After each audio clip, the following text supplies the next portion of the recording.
यह बात 100% सच है, क्योंकि मैं नहीं चाहता कि पुराने जख्मों को फिर से खोला जाए। पुराने घावों को कुरेदने से बस दर्द ही बढ़ेगा और बीते हुए काले सच बाहर आ जाएंगे। जो राज सालों पहले मिट्टी में दफन हो गया था, उसे वहीं दफन रहना चाहिए। तुम शायद यह नहीं जानते कि मैं तुम्हें कितने अच्छे तरीके से जानती हूँ। तुम्हारी ताकत, तुम्हारी कमजोरी, तुम्हारे अंदर के हर राज से मैं वाकिफ हूँ।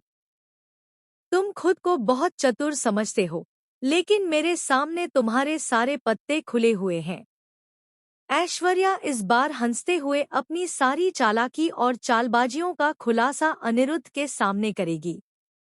उसके चेहरे पर एक अजीब सा गर्व और अहंकार झलकेगा, मानो उसने जिंदगी का सबसे बड़ा खेल जीत लिया हो। ऐश्वर्या के इस घटिया और घिनौने खेल की सच्चाई सुनकर अनिरुद्ध के होश उड़ जाएंगे। दोस्तों, मन्नत का आने वाला ट्विस्ट वाकई में बेहद धमाकेदार है।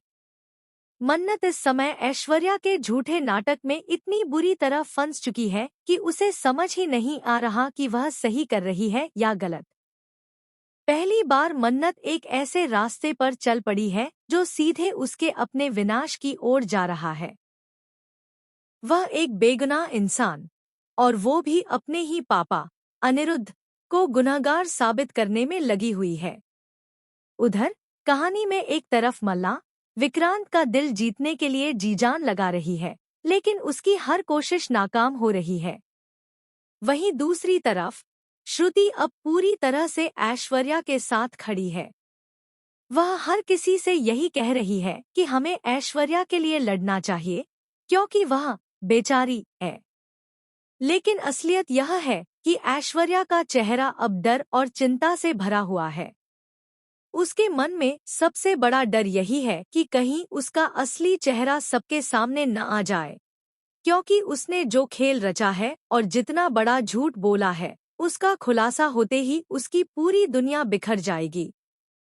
अब असली तूफान आने वाला है। जन्माष्टमी के मौके पर जब पूरे घर में पूजा अर्चना हो रही होगी, अनिरुद्ध एक मास्टर प्लान के तहत ऐश्वर्या को किडनैप कर लेगा। जैसे ही ऐश्वर्या को उठाकर ले जाया जाएगा, वह पहले तो दहशत का नाटक करेगी। मुझे छोड़ दो, मुझे जाने दो, अनिरुद्ध, तुम मुझे क्यों परेशान कर रहे हो? लेकिन अगले ही पल वह ठहाका मारकर हंसने लगेगी और कहेगी, देखा, मैंने तुम्हारी ही बेटी को तुम्हारे खिलाफ कर दिया। जो लोग मुझसे नफरत करते थे, आज वही लोग मुझे बेचारी मानते हैं। उन्हें लगता है कि मैं तुम्हारे साथ थी और यह बच्ची हमारी है। हमने मिलकर इसे जन्म दिया। इसी बात का फायदा उठाकर मैंने तुम्हारी इज्जत मिट्टी में मिला दी। सबने मुझसे मुंह मोड़ लिया होता, लेकिन मैंने ऐसा विक्टिम कार्ड खेला, ऐसा खेल रचा कि सब मेरे जाल में फंस गए। कोई सोच भी नहीं सकता था कि मैं ही असली गुनहगार हूँ। अनिरुद्ध यह सब सुनकर दंग रह जाएगा, लेकिन तभी वहां मन्नत और विक्रांत पहुंच जाएंगे। ऐश्वर्या तुरंत अपने स्वर बदलकर फिर से मासूमियत का मुखौटा पहन लेगी और अनिरुद्ध पर हमला करने की झूठी कहानी गढ़ देगी। मन्नत को लगेगा कि उसके पापा ही खलनायक हैं। अब अनिरुद्ध मजबूर होकर मन्नत को अपने अतीत की कहानी सुनाएगा।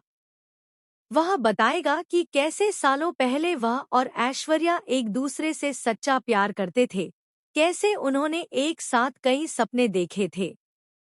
लेकिन जब ऐश्वर्या को पता चला कि अनिरुद्ध उसकी महत्वाकांक्षाओं के मुताबिक अमीर और ताकतवर नहीं है, उसने चाल चलनी शुरू कर दी। वह उसे झूठे आरोपों में फंसा देती है, उसकी इज्जत खराब करती है और उसे बर्बाद